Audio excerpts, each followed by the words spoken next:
Quand l'enfer m'assaille, je marche avec Jésus et je remporte la victoire. Et les démons sont vaincus parce que nous sommes en Jésus. Psaume 48 que nous terminons ce matin, Psaume 48. Le Psaume 48 va nous présenter deux manières de réagir lorsque on est en face de Dieu. Lorsque l'on rencontre Dieu, il y a deux manières, selon le bord que chacun occupe, il y aura donc deux manières différentes. Psaume 48, Cantique. Psaume des fils de Corée. L'Éternel est grand, il est l'objet de toutes les louanges, dans la ville de notre Dieu, sur sa montagne sainte. Belle est la colline, joie de toute la terre, la montagne de Sion. Le côté septentrional, c'est la ville du grand roi. Dieu dans ses palais est connu pour une haute retraite, car voici les rois s'étaient concertés. Ils n'ont fait que passer ensemble. Ils ont regardé tous stupéfaits, ils ont eu peur et ont pris la fuite. Là, un tremblement les a saisis comme la douleur d'une femme qui accouche. Ils ont été chassés par le vent d'Orient qui brise les navires de Tarsis. Ce que nous avions entendu dire, nous l'avons vu dans la ville de l'Éternel des armées, dans la ville de notre Dieu. Dieu la fera subsister à toujours. Pause. Ô Dieu, nous pensons à ta bonté au milieu de ton temple, comme ton nom, ô Dieu. Ta louange retentit jusqu'aux extrémités de la terre. Ta droite est pleine de justice. La montagne de Sion se réjouit. Les filles de Juda sont dans l'allégresse à cause de tes jugements. Parcourez Sion. Parcourez-en l'enceinte. Comptez ses tours. Observez son rempart. Examinez ses palais pour le raconter à la génération future. Voilà le Dieu qui est notre Dieu éternellement et à jamais. Il sera notre guide. Amen. Je demande au frère Bonny de bien vouloir prier pour ce message. Seigneur, nous sommes dans ta maison. Nous restons devant le trône de la grâce. Nous voulons t'entendre nous parler. Tu as choisi ton serviteur.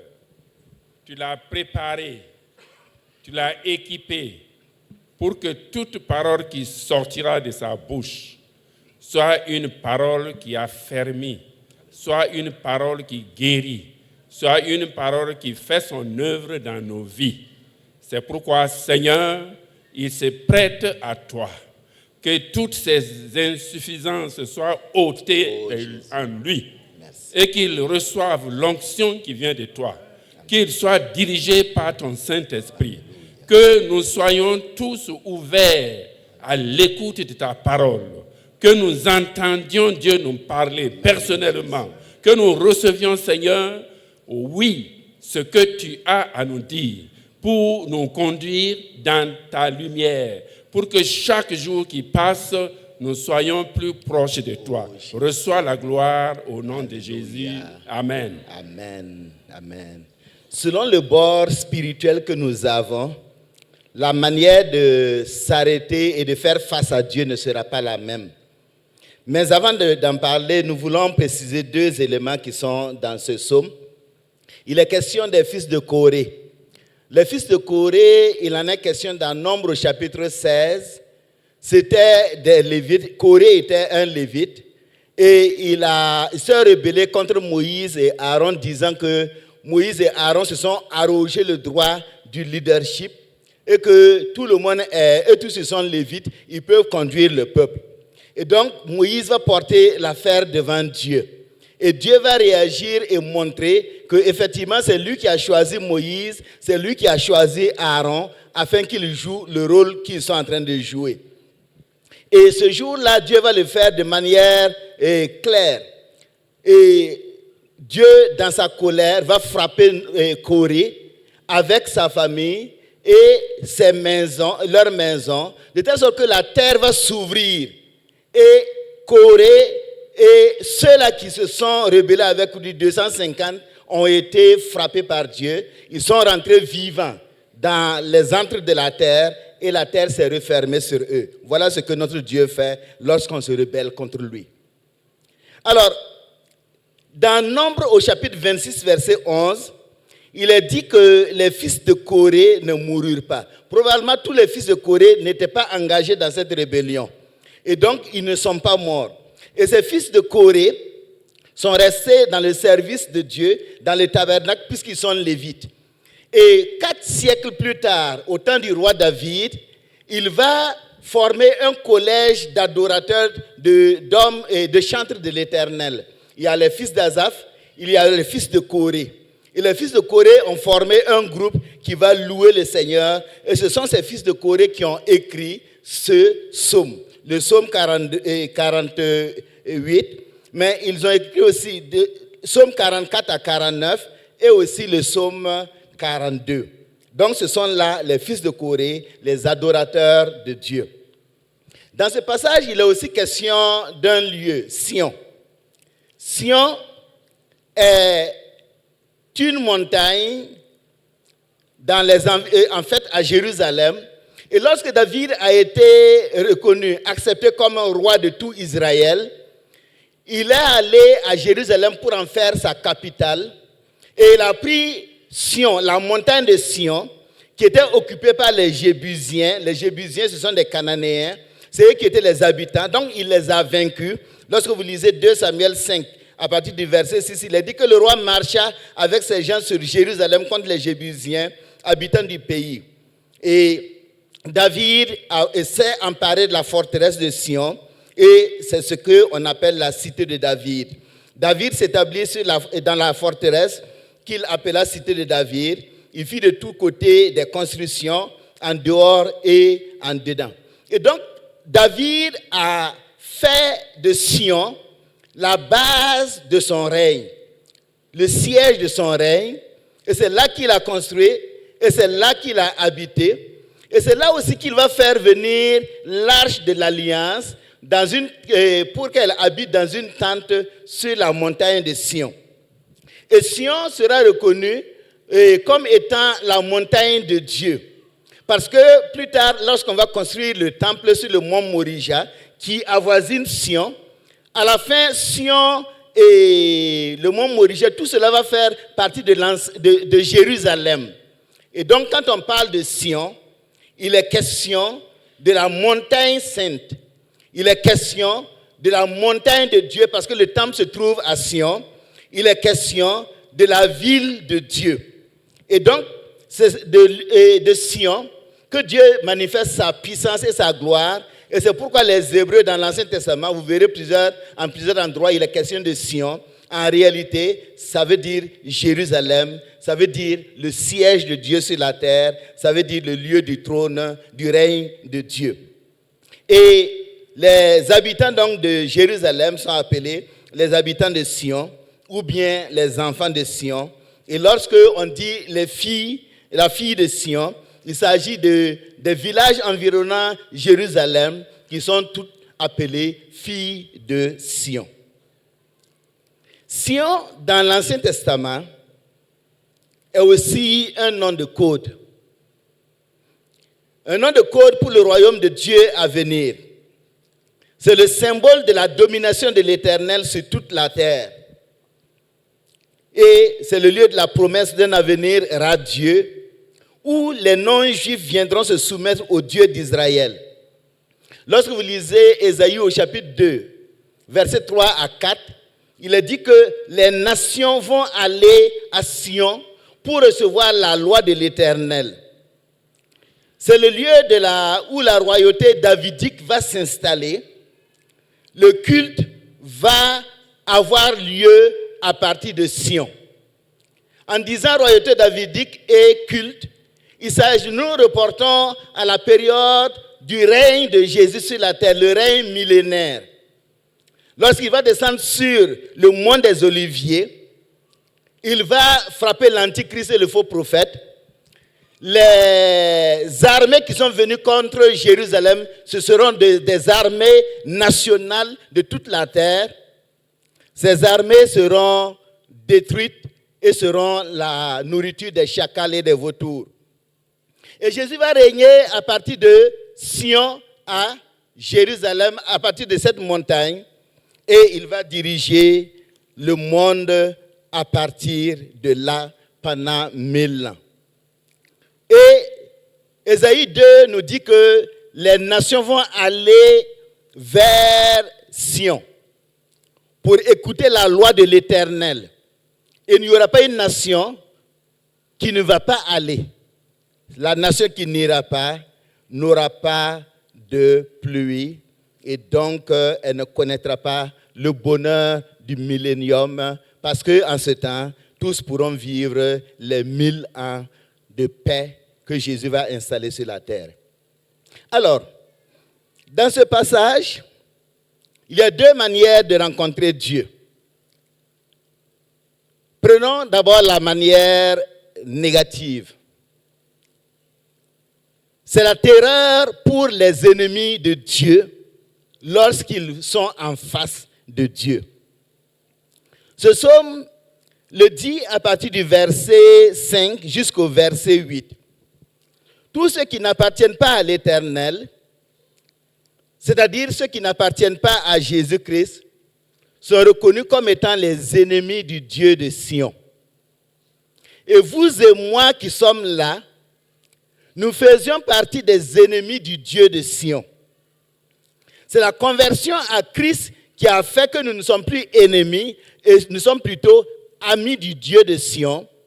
Nous sommes des enfants de Dieu. Ce psaume enseigne que lorsque le Dieu de Sion manifeste sa présence, il y a de la terreur pour ceux-là qui s'opposent à lui. Ceux-là qui vivent dans le péché, ceux-là qui méprisent Dieu, sont terrorisés lorsqu'ils sont mis en face de Dieu. Tous ceux-là qui l'ont provoqué. Alors que Dieu est adoré à Sion, ces gens sont terrorisés. Le psaume dit, voici les rois s'étaient concertés. Ils n'ont fait que passer ensemble. Ils ont regardé tout stupéfaits, ils ont eu peur et ont pris la fuite. Là, un tremblement les a saisis, comme la douleur d'une femme qui accouche. Ils ont été chassés comme par le vent d'Orient qui brise les navires de Tarsis, versets 5 à 8. Ici, le psalmiste fait cas de rois qui se sont hasardés à planifier une attaque contre Jérusalem alors que la nation vivait l'adoration de son Dieu loin des idoles. Et ces rois qui se sont rassemblés pour attaquer se sont fracassés contre Jérusalem. Ils se sont fracassés comme un navire qui va et qui fonce sur un rocher et qui se fracasse entièrement. Et lorsqu'il est question ici des navires de Tarsis, ce sont des navires de commerce qui sont grands, qui sont géants et qui symbolisent l'orgueil humain. Et ces navires, lorsqu'ils ne vont pas avec sagesse, s'ils vont contre un rocher, ils vont se fracasser et toute la cargaison sera perdue. Mais ces rois, qu'est-ce qu'ils ont vu? Pourquoi est-ce qu'ils sont dans la panique? Qu'est-ce qui les a fait fuir lorsqu'ils se sont approchés de Sion? Qu'est-ce qui a été si douloureux pour eux, comme si c'était une femme comme la douleur d'une femme en accouchement? Le psalmiste ne nous dit pas de quoi il s'agit de façon précise. Toutefois, lorsque nous lisons l'Ancien Testament, nous avons des éléments qui nous permettent de comprendre ce que ça coûte d'être en face de Dieu lorsqu'on est son ennemi. Dans 2 Rois au chapitre 7, à partir du verset, tout le chapitre 7, il est question de Samarie, la ville de Samarie. Lorsqu'il y a eu la division en Israël, le royaume du Nord a pris pour capitale Samarie et Juda est resté à sa place avec pour capitale Jérusalem, Sion. Donc le royaume du Nord était assiégé par les Syriens. Les Syriens l'ont encerclé et les Syriens attendaient maintenant que les habitants qui sont dans les murailles de Samarie, soit ils se rendent, soit ils meurent. Et enfermés dans la ville et ne pouvant pas sortir, à un moment, si vous lisez le chapitre 6 de 2 Rois, il n'y avait plus à manger. Et c'était la misère. Et ils étaient sur le point de mourir ou bien aller se rendre aux Syriens. C'est à ce moment qu'il y avait aussi des lépreux qui étaient à la porte. Ils n'ont pas le droit d'entrer dans la ville puisqu'ils sont lépreux. Ils se sont dit, mais qu'est-ce qu'on va faire? On ne peut pas rentrer dans la ville de Samarie. Alors, si on reste ici, on va mourir. Alors, ce qu'on peut faire, on peut aller vers les Syriens. S'ils veulent, ils nous tuent. S'ils veulent, ils nous gardent. De toute façon, on va mourir si on reste là. Donc, qu'est-ce qu'ils font? Ils se lèvent pour aller dans le camp des Syriens, espérant être sauvés. Mais ce qu'ils ne savaient pas, c'est que Dieu avait posé un acte inouï en ce temps. Pendant que les Syriens étaient là, attendaient que la ville de Samarie tombe à cause de la famine, alors Dieu a fait entendre un bruit. Le Seigneur avait fait entendre, 2 Rois, chapitre 7, verset 6, il a fait entendre dans le camp des Syriens un bruit de chars et un bruit de chevaux, le bruit d'une grande armée. Ils étaient là, ils ont entendu le bruit d'une grande armée. Et ils se sont dit l'un à l'autre, oh, voici le roi d'Israël a pris à sa solde contre nous, les rois des Hétiens et les rois des Égyptiens, pour nous attaquer. Et ils se levèrent et prirent la fuite au crépuscule, abandonnant leur tente. Ils ont tout abandonné, c'était la débandade, parce qu'il fallait se sauver. Ils ont entendu le bruit des chars, le bruit des chevaux, il fallait à tout prix disparaître pour ne pas être pris. Alors ils ont tout abandonné et chacun a fui seulement avec son vêtement. Et quand les lépreux sont arrivés, ils ont vu que les tentes sont libres, la nourriture est là, tout est là, et ils sont allés annoncer à la ville de Samarie. Voilà ce que Dieu fait pour les enfants de Dieu. Dieu protège, Dieu sauve, et Dieu fait des miracles inouïs pour ceux-là qui lui appartiennent. Deuxième exemple. Dans 2 Chroniques 20, vous le lirez à la maison. 3 armées se sont levées contre Juda, la petite Juda. Les armées de Moab, les Ammonites et les habitants de la montagne de Séhir. Ils ont décidé de venir exterminer Juda, faire disparaître Juda de la carte. Comme aujourd'hui, il y a des nations comme l'Iran qui veulent exterminer Israël. C'est la même chose. Et donc, voilà, ces nations-là se sont mises ensemble pour venir. Et Josaphat, qui était le roi en ce temps et qui avait bien réinstallé le culte de l'Éternel, a rassemblé le peuple dans sa frayeur pour chercher la face de Dieu. Ils ont publié un jeûne et ils ont invoqué l'Éternel et ils ont prié devant Dieu. Et pendant leur temps de prière, Dieu leur a parlé par la bouche de Yakaziel en leur disant: soyez attentifs, tous Juda et habitants de Jérusalem, et toi, Josaphat. Ainsi vous parle l'Éternel, ne craignez point et ne vous effrayez point devant cette multitude, car ce ne sera pas vous qui combattrez, ce sera Dieu. Demain, descendez contre eux, ils vont monter par la colline de Cis et vous les trouverez là. Vous n'aurez point à combattre en cette affaire, présentez-vous, tenez-vous là. Et qu'est-ce qu'ils vont faire effectivement, Josaphat et son armée? Le lendemain, ils se lèvent et ils vont au lieu de la guerre, où aura lieu la guerre. Mais au lieu d'aller avec des armes, ils sont allés avec des harpes, ils sont allés avec des trompettes et ils ont chanté. Et pendant qu'ils chantaient, pendant qu'ils jouaient, pendant qu'ils louaient Dieu, Dieu faisait quelque chose de particulier dans le camp de Moab. Les 3 armées se sont bagarrées et elles se sont auto-massacrées. Et quand Israël, ou du moins Juda, est arrivé au sommet de la montagne, ils ont regardé, au lieu de voir les 3 armées qui sont là prêtes à combattre, ils ont vu des cadavres. Parce que Moab, Ammon et les fils de Séhir, ils se sont attaqués les uns aux autres, ils se sont massacrés. Voilà ce que Dieu fait pour les enfants de Dieu. C'est ce que Dieu fait pour toi. Si tu marches avec ton Dieu, si tu vis avec ton Dieu, c'est ce qu'il fait pour toi. Tes ennemis, ceux qui veulent ta destruction, ne vont pas se sourire. Au contraire, ils vont perdre par la main du Tout-Puissant. 3e intervention de Dieu, c'est le temps de Ézéchias le roi. La Syrie est venue pour assiéger et prendre Jérusalem.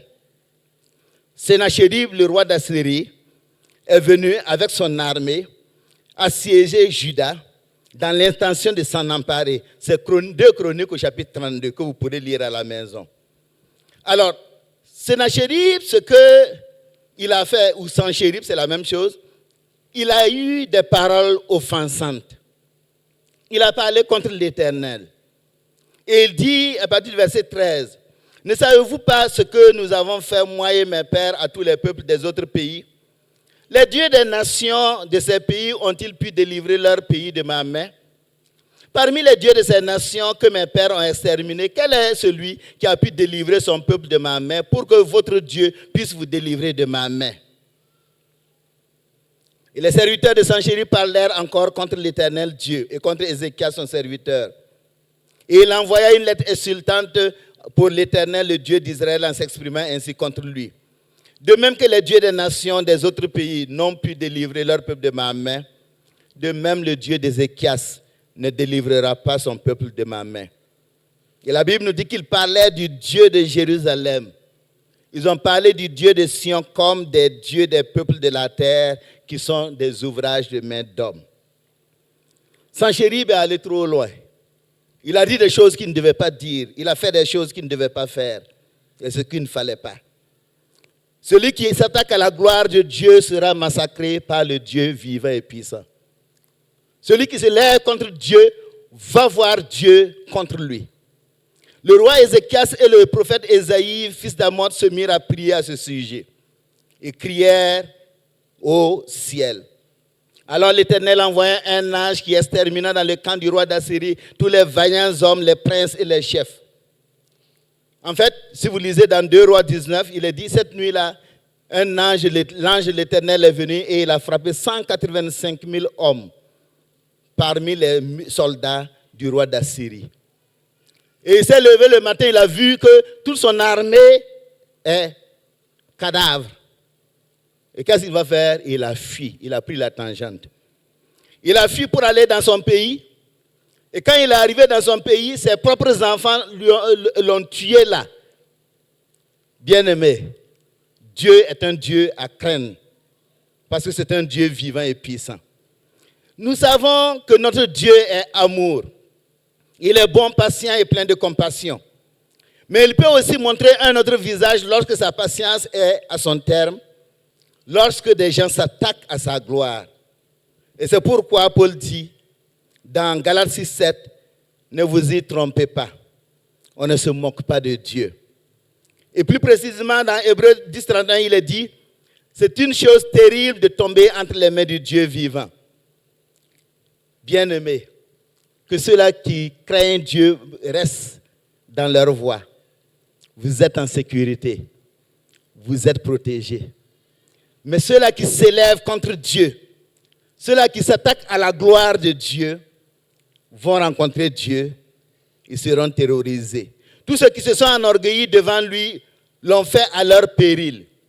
Le Dieu de Sion, le Dieu des chrétiens, est un Dieu bon et patient, mais il est aussi un feu dévorant. Lorsqu'il se venge, ses jugements sont sans appel. Ses jugements sont toujours sans appel à ce moment-là. Et tout se passe au moment choisi par Dieu. Bien-aimés, puisque vous et moi, nous avons choisi de marcher avec Dieu, restons dans cette marche-là. Vivons dans la crainte de Dieu. N'associons pas autre chose à notre foi. Marchons avec Dieu, parce que si nous marchons avec Dieu, nous sommes protégés à 100%. Nous sommes totalement gardés et la main de Dieu est sur nous. Vous n'avez pas besoin de craindre qui que ce soit. Vous n'avez pas besoin de craindre quoi que ce soit. Vous avez seulement besoin de marcher avec Dieu. Parce que ceux-là qui vont se lever contre vous, Dieu va agir contre eux. Ce n'est pas à vous d'agir. Ce n'est pas à vous de les attaquer. Ce n'est pas à vous de les maudire. Ce n'est pas votre rôle. Si vous les maudissez, vous sortez de la volonté de Dieu. Si vous vous vengez, vous sortez de la volonté de Dieu. Mais si vous remettez votre sort à l'Éternel, vous abandonnez tout à l'Éternel, Dieu se charge de vous défendre. Il se charge de te défendre. Dans le problème que tu vis maintenant, ton Dieu te défend. Ce n'est pas la peine de faire des prières imprécatoires, c'est-à-dire pour maudire, pour envoyer le feu. Lorsque tu pries ainsi, ça ne monte pas au ciel. Ça plaît à Satan, mais ça ne plaît pas à Dieu. Et tu te fais du mal. Et si des pasteurs, si des gens vous ont dit qu'on peut faire ces prières, ils veulent vous tuer, ils veulent vous détruire, ils veulent vous anéantir. On ne fait pas de telles prières quand on est un enfant de Dieu. C'est Dieu qui venge les enfants de Dieu. Ce n'est pas à nous de nous venger. Bien-aimé, ta sécurité est garantie. Ta protection est garantie. N'aie pas peur. Ne t'inquiète même pas un peu. Alors, lorsque les enfants de Dieu sont mis en face de Dieu, qu'est-ce qui se passe? Lorsque les enfants de Dieu sont mis en face de Dieu, ils vont se consacrer à Dieu pour l'adoration. Toute rencontre avec Dieu est source de joie et d'adoration pour ceux-là qui le servent. Pour les fils de Corée, la présence de Dieu est ce qui rassure, ça sécurise. La grâce de vivre dans sa présence enlève toute envie d'avoir autre chose. Et donc, quand nous lisons les 4 premiers versets, il est dit, cantique, psaume des fils de Corée, l'Éternel est grand. Il est l'objet de toutes les louanges dans la ville de notre Dieu, sur sa montagne sainte. Belle est la colline, joie de toute la terre, la montagne de Sion. Le côté septentrional, c'est la ville du grand roi.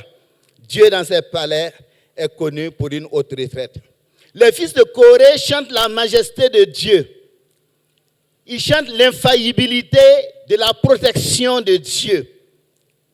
Sion, la ville de David, Sion, la montagne de Dieu, est vue comme étant élevée, non parce que cette montagne est grande, non, elle n'est même pas grande, mais c'est parce que Dieu siège à Sion.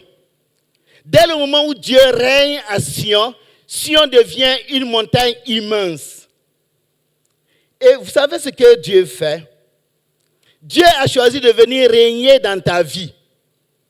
Et à cause de son règne dans ta vie, il fait de toi une personne géante. Il fait de toi une valeur sûre.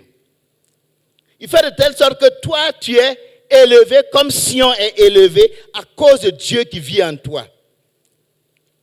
C'est un lieu d'assurance lorsque Dieu est là.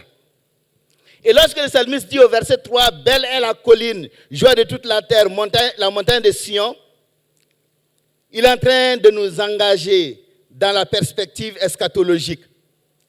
Dans ce temps-là où Sion, beauté parfaite, de Sion, Dieu va resplendir. Jésus va resplendir à Sion.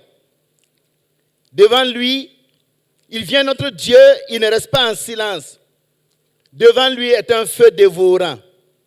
Autour de lui est une violente tempête. Psaume 50, versets 2 à 3. Sion sera le centre de la terre. Et ainsi vivre avec le Dieu de Sion aujourd'hui, c'est vivre avec celui-là qui sera et qui est le centre du monde. C'est vivre avec celui-là qui a toute victoire, toute autorité, tout pouvoir et qui a un feu dévorant. Et à cause de sa présence en toi, toi aussi tu deviens un feu dévorant. Parce que le Saint-Esprit en toi est tel que personne ne peut te toucher. Ces paroles devraient nourrir notre paix et nous installer dans une vie de prière paisible. Nous devons chanter comme les fils de Corée, comme nous l'avons chanté ce matin. Nous avons béni, adoré le Seigneur ce matin. Parce qu'en nous sauvant, Jésus nous a épargné du désastre qui va venir et qui va frapper le monde, les habitants de la terre. Nous pouvons déclarer la majesté de notre Seigneur. Parce qu'en venant s'établir sur la terre, il s'est établi dans ton cœur, dans ta vie, dans ma vie. Nous vivons en tant que membres de l'Église de Jésus-Christ dans l'assurance. Il n'y a pas de quoi s'inquiéter. L'avenir, qu'il soit noir, qu'il soit de quelque couleur que ce soit, il n'y a pas de quoi s'inquiéter parce que ton Dieu est avec toi. Et quels que soient ceux-là qui veulent ta destruction, écoute ce que Jésus a dit. Jésus a déclaré, je bâtirai mon église et les portes du séjour des morts ne prévaudront point contre elle. Parce que là où se trouve Jésus, il y a victoire de Jésus. Et dans Jean 10, verset 28, il a dit, je leur donne la vie éternelle et elles ne périront jamais. Et personne ne les ravira de ma main. Celui-là qui te fait croire qu'on peut te ravir de la main de Jésus, c'est faux. Personne ne peut te ravir de la main de Jésus. C'est toi qui peux quitter. Mais Jésus, dès que tu es dans sa main, Personne, Satan ne peut pas te ravir. Un sorcier ne peut pas te ravir. Un féticheur ne peut pas te ravir. Parce que tu es dans la main du Tout-Puissant. Peuple de Sion, vous la Sion céleste, nous l'église de Jésus-Christ, nous vivons grâce au règne spirituel de Dieu dans nos cœurs. Le règne de Dieu dans nos vies. Et à cause de cela, de même que Sion inspirait la peur, toi aussi tu inspires la peur à ceux qui veulent te détruire à cause de ta foi. Combien de fois on a attaqué des enfants de Dieu? Et la semaine dernière, il était question de ce frère dont on a amené la photo devant un marabout. Et la photo a brisé le miroir. Parce que ce n'est pas lui-même, hein, c'est sa photo seulement. On a présenté sa photo pour lui faire du mal. Et le miroir s'est éclaté. C'est comme ça que ça se passe. Et c'est comme ça que ça se passe pour toi, pour moi, pour chacun d'entre nous. N'ayons pas crainte. Sa présence en toi te rend fort. Sa présence en toi te rend solide. Ne t'inquiète pas. Ne t'effraie pas. Ils te feront la guerre, mais ils ne te vaincront pas. Parce que tu es dans les mains de ton Seigneur. Alors, si nous sommes dans les mains de notre Seigneur et que nous sommes des adorateurs de Dieu, qu'est-ce que nous choisissons de faire? Nous allons établir, nous consacrer en ayant une expérience personnelle avec Dieu. Après avoir constaté la débandade des ennemis qui se sont concertés pour venir détruire Sion, les fils de Corée se mettent à louer le Seigneur et ils invitent les fidèles du temple à avoir une expérience personnelle avec Dieu, le Dieu de Sion. Et le peuple de Sion doit louer Dieu, mais surtout développer une expérience personnelle avec lui. Au verset 9, il est dit, « Ce que nous avions entendu dire, nous l'avons vu dans la ville de l'Éternel des armées, dans la ville de notre Dieu. Dieu la fera subsister à toujours. » Ils avaient entendu parler de ce que Dieu a fait par le passé. Ils avaient entendu dire que Dieu fait de telle ou telle chose. Mais maintenant, ils l'ont vu de leurs yeux. Les ennemis sont venus et ils ont fui. Ce n'est plus une histoire qu'on leur raconte, c'est une expérience. Une expérience qu'ils vivent personnellement. Au lieu d'écraser la ville de Sion, les ennemis de Sion se sont fracassés contre le rocher de Sion. Bien-aimés, notre foi à la parole de Dieu se fortifie lorsque, après avoir lu la parole de Dieu, lorsque, après avoir entendu la parole de Dieu, nous l'expérimentons par nous-mêmes. Bien-aimés, expérimentons Dieu par nous-mêmes. C'est pourquoi je dis, et nous le répétons, n'allez pas à gauche et à droite, restez sur vos genoux dans votre maison. Dieu est là, faites l'expérience par vous-même. Et vous serez forts et vous n'aurez plus peur. Ceux qui, au lycée, copient pour avancer seront bloqués. Ils ont copié pour avancer, ils ont eu 20 sur 20 ou 19 sur 20, mais ils ne connaissent rien. Et au prochain, on va les arrêter. Mais ceux qui ont étudié, qui ont l'expérience de l'étude, ils ont eu même 15 sur 20, ils vont continuer jusqu'à la fin parce qu'ils n'ont pas copié. Si votre vie est entre les mains d'un prieur prophète, vous n'irez nulle part. Parce que votre vie ne peut pas être gérée par un prieur prophète. Votre vie est gérée par vous, vos genoux et Jésus-Christ. Et Jésus prend soin de vous. Faites l'expérience par vous-même, s'il vous plaît. Faites l'expérience par vous-même. Dieu est dans ta maison. Ce n'est pas quelqu'un qui va te protéger. C'est Dieu qui te protège. Et ton Dieu, Dieu est ton Dieu aussi. Pourquoi est-ce que tu vas courir à gauche et à droite? Rencontre-le personnellement. Et c'est alors à ce moment que tu peux dire, mon Dieu est vivant. Mon Dieu est vivant parce que je l'ai expérimenté moi-même. Versets 10 à 12. Ô Dieu, nous pensons à ta bonté au milieu de ton temple, comme ton nom, ô Dieu. Ta louange retentit jusqu'aux extrémités de la terre. Ta droite est pleine de justice. La montagne de Sion se réjouit. Les filles de Juda sont dans l'allégresse à cause de tes jugements. Si nous faisons l'expérience personnelle avec Dieu, nous allons toujours garder la bonté de Dieu dans notre esprit. Parce que c'est nous-mêmes qui l'avons rencontré. Et il s'est imprimé dans notre esprit. Et nous allons vivre toujours dans cette paix. Parce que nous sommes sûrs qu'il est avec nous. Lorsqu'on a cherché la face de Dieu et qu'on a vécu le secours de Dieu, on abonde en action de grâce. Et de même que les habitants de Sion appellent les villes de Jérusalem à venir se réjouir, vous avez de quoi dire à quelqu'un. Oui, j'ai fait cette expérience avec Dieu. Vous pouvez le dire à votre frère. Vous pouvez le dire à votre sœur.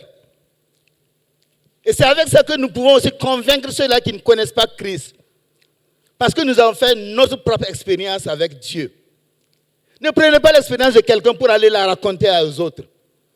Prenez votre propre expérience pour la raconter aux autres. Qu'est-ce que Dieu a fait pour toi? Qu'est-ce que Dieu a réalisé pour toi? Versets 13 à 14. Parcourez Sion. Parcourez-en l'enceinte. Comptez ses tours, observez son rempart, examinez ses palais pour le raconter à la génération future. La génération future, c'est laquelle?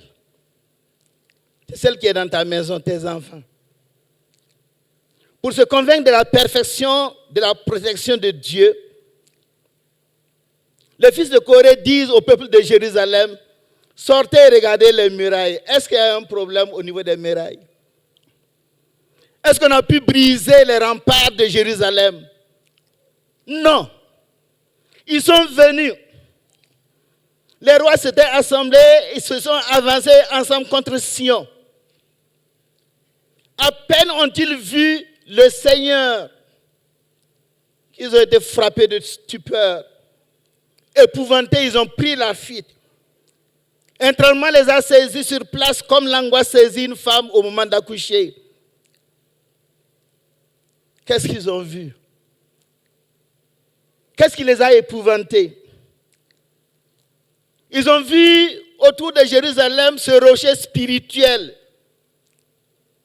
que l'apôtre Paul nomme du nom de Jésus-Christ. Et ceux-là qui rôdent autour de ta maison, qui cherchent à te détruire parce que tu veux dire la vérité, parce que tu veux appliquer la vérité. Ils vont aller vers des féticheurs. Ils vont aller vers des marabouts. Et ces gens-là vont voir quelque chose. Et ce qu'ils vont voir, c'est Jésus-Christ. C'est Jésus-Christ qui fait un rempart autour de toi. Parce que la présence de Jésus en toi est telle que le monde des ténèbres le voit. Et ils sont épouvantés. Ils veulent te faire du mal, mais ils se rendent compte que c'est dangereux. Parce qu'on ne s'attaque pas à un enfant de Dieu. Et c'est cette expérience que nous faisons avec Dieu personnellement. Que nous pouvons communiquer à la génération à venir. La génération future, ce sont nos enfants qui vont aussi le communiquer à leurs enfants. Si vous n'avez pas votre propre expérience avec Dieu, qu'est-ce que vous pouvez communiquer à vos enfants? Si vous n'avez pas une expérience personnelle, si c'est quelqu'un qui prie pour vous, vous n'avez rien à communiquer à vos enfants. Mais si vous vous mettez à genoux, vous avec votre famille, vous avec vos enfants, vous cherchez la face de Dieu, vous voyez la gloire de Dieu, vos enfants savent que votre Dieu est vivant. Ils découvrent par eux-mêmes, parce que vous les y avez menés, que votre Dieu est vivant. Et ils ne peuvent pas abandonner ce Dieu-là. Mais si c'est quelqu'un qui vient prier pour vous chaque jour, vos enfants seront des mendiants spirituels. À cause de qui? À cause de votre paresse. Parce que vous deviez rester au pied du Seigneur. Avec votre famille. Pour que les enfants découvrent, la génération future découvre. Et soit adoratrice de l'Éternel. Bien-aimé, ce psaume nous parle de la génération future. Qu'est-ce que tu fais? Alors, au verset 15, il dit, voilà le Dieu qui est notre Dieu éternellement et à jamais. Il sera notre guide jusqu'à la mort. Pourquoi ils sont capables de dire qu'il sera notre guide jusqu'à la mort? Parce qu'ils ont fait une expérience personnelle avec Dieu. Les fils de Corée n'ont pas parlé de Jérusalem pour que le regard des gens soit rivé sur la ville. Et le pasteur parlait récemment de ceux qui viennent dormir ici. Ce n'est pas que la maison soit quelque chose de particulier. Mais la maison est un lieu où on adore et prie Dieu. C'est donc ce lieu-là qu'il ne faut pas souiller, parce que c'est le lieu où on peut adorer et bénir Dieu. Si la maison se trouve être comme une poubelle dehors, comment Dieu pourra-t-il rester dans nos saletés? Bien-aimés, en ayant Dieu pour maître, en restant adorateur et consacré à Dieu, la génération future, nos enfants, vont découvrir notre Dieu. Même s'ils s'éloignent à un moment, à cause de la foi de leur père et de leur mère, ils ne peuvent pas ne pas revenir. Parce qu'ils se rappelleront toujours de comment maman priait, de comment papa priait. Continuez à lire votre Bible à la maison. Continuez à prier à la maison. Même si vos enfants ne se joignent pas à vous, faites-le. Demain, c'est eux-mêmes qui vont faire la même chose. Parce qu'ils ont eu quelque chose de la part de leurs parents. Puissions-nous dire, voilà le Dieu qui est notre Dieu éternellement et à jamais. Il sera notre guide jusqu'à la mort. Si nous sommes comme les fils de Corée, si nous sommes consacrés à l'adoration de Dieu, nous verrons toujours la gloire de Dieu. Et la gloire de Dieu va rester avec nous. Et elle va se communiquer à nos enfants. Et se communiquer à leurs enfants. Jusqu'à ce que le Seigneur revienne. Les ennemis, rappelons-nous, ne les maudissez pas, laissez-les. Priez pour eux. Dieu s'en charge. Priez pour qu'ils se convertissent. Mais vous, sachez que vous êtes dans la main de Dieu. Gardez, protégez. Alors, continuez d'adorer le Seigneur. Continuons de célébrer le Seigneur et dire sa bonté, lui dire qu'il mérite la gloire et la louange. Que Dieu vous bénisse. Baissons la tête et prions.